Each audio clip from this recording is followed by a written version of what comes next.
Alright guys, 17.2, back here again, Chip and Eric, here to walk you through the workout, provide some tips, talk about things you're going to want to look out for. So as always, we're going to start out by walking you through the workout. Eric?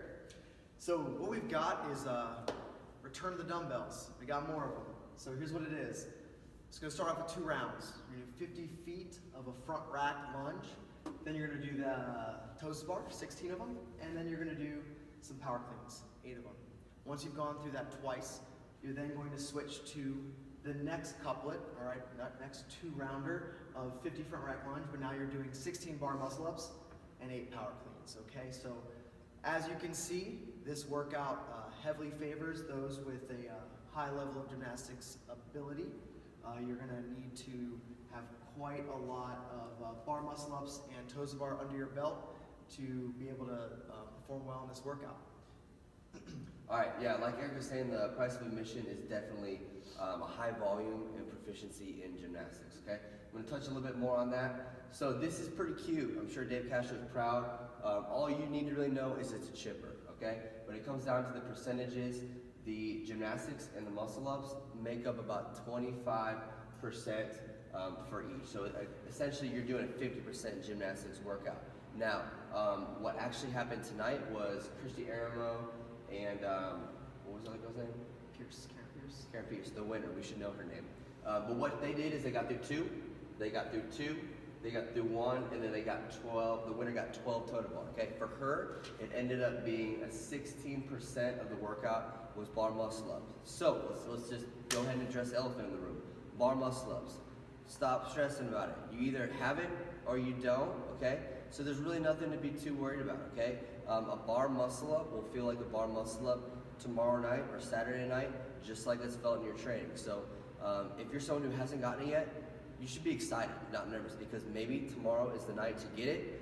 If you're someone who already does have it, we're going to talk about how to address that if you're good, not so good, or all right at bar muscle ups, okay? Before we get into that, we're going to talk a little bit more about the standards, because just like last week, there's some important nuances in the standards that you need to know. A parallel to last year with the lunges, every 5 feet is worth 1 point, okay? It's a point when both heels cross the line and the dumbbell, the back part of the dumbbell is either in the middle of your body or behind. If you bring the dumbbells down, you gotta go back 5 feet. That's a rep, it's a lot of wasted energy, so be very precise. Also, you need to make sure that not you bring your feet together, but you open your hips as you're either stopping or stepping through. Fully open your hips. Last year, we had to really crack down on some people that were doing stutter steps. That's not gonna fly, just like it didn't fly last year. Okay, other than the lunges, specifics for how to do the power clean. You wanna focus on using as much leg extension as possible.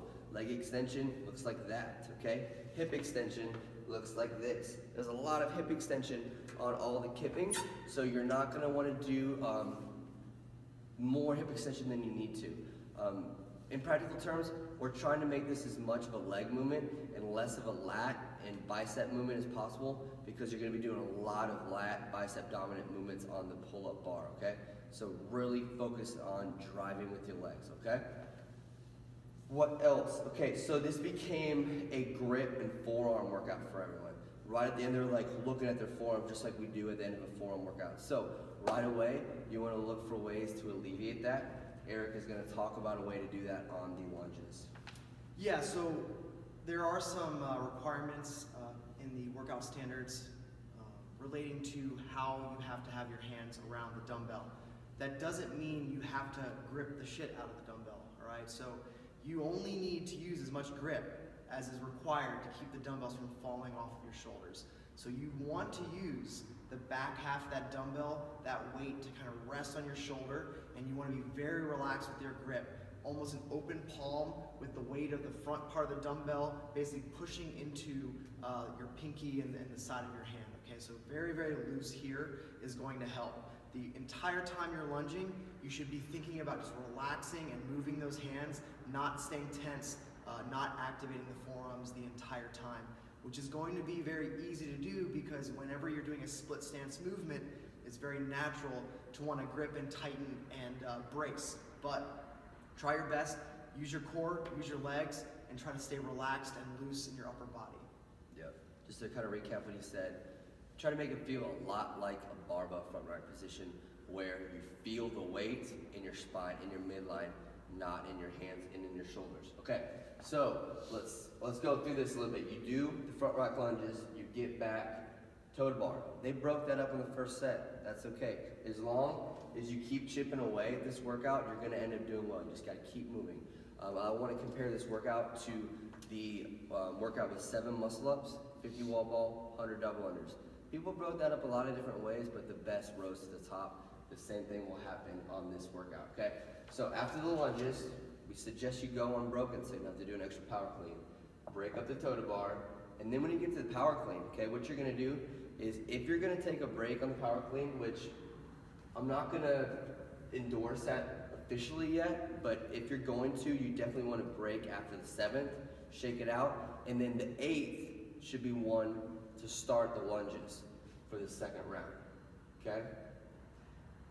Eric had some good insight about how to do toes to bar if you're pretty self-aware of what is moving in your body and what muscles to fire.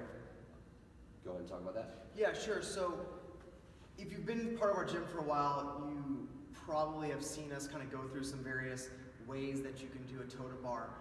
There's the kind of gymnasticsy way where legs are almost piked and straight and you're using more of a kip and lifting in this kind of a position. And then you might have also seen us do more like the frog leg kick as well.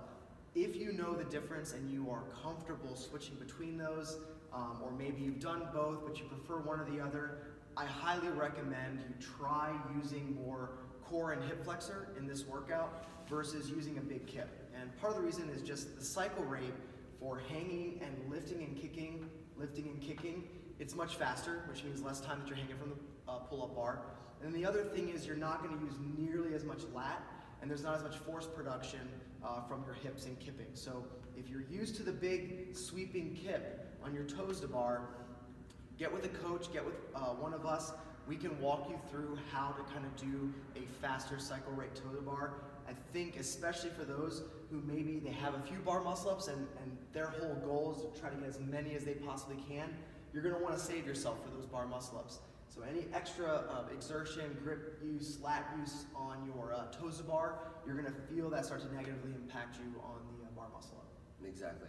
A little bit more about that, and then we'll wrap up. Our takeaways for today are keep chipping away at things, okay? Just keep moving. If you're gonna have a plan, but then you're gonna get hit in the face, you gotta be able to adjust and keep moving forward when your set or rep scheme doesn't go according to plan, okay? Just keep moving. Use your strengths. If you've got strong legs and you're not very good at bar muscle-ups, you better go fast on those lunges, all right? Use that strength, okay? Also, play around your weaknesses, meaning you should have a plan and be ready to have a plan B for the bar muscle-ups and toe to bar. Okay, so a little bit about comparing to 17.1, since it's very relevant right now. There's 15% more reps last week, okay? 192 versus 225. So this week is less reps than last week, and it's 25% less time. So there's much more sense of an urgency last week as opposed to this week. What I'm getting at is you need to focus on quality. You need to focus on not missing reps. You need to focus on not getting any no reps, and you need to focus on really executing the gymnastics portion as well, because this is a high-end gymnastics workout, and we'll see strength workout later. This is a great workout for our gym. Eric and I have programmed bar muscle-ups a ton, both on the comp side and the training side, ever since the open workout last year. So despite a lot of other gyms that said, oh, well, we're gonna see ring muscle-ups, we better forget about bar muscle-ups, we programmed both. You guys are more ready than you were last year. Let's do this.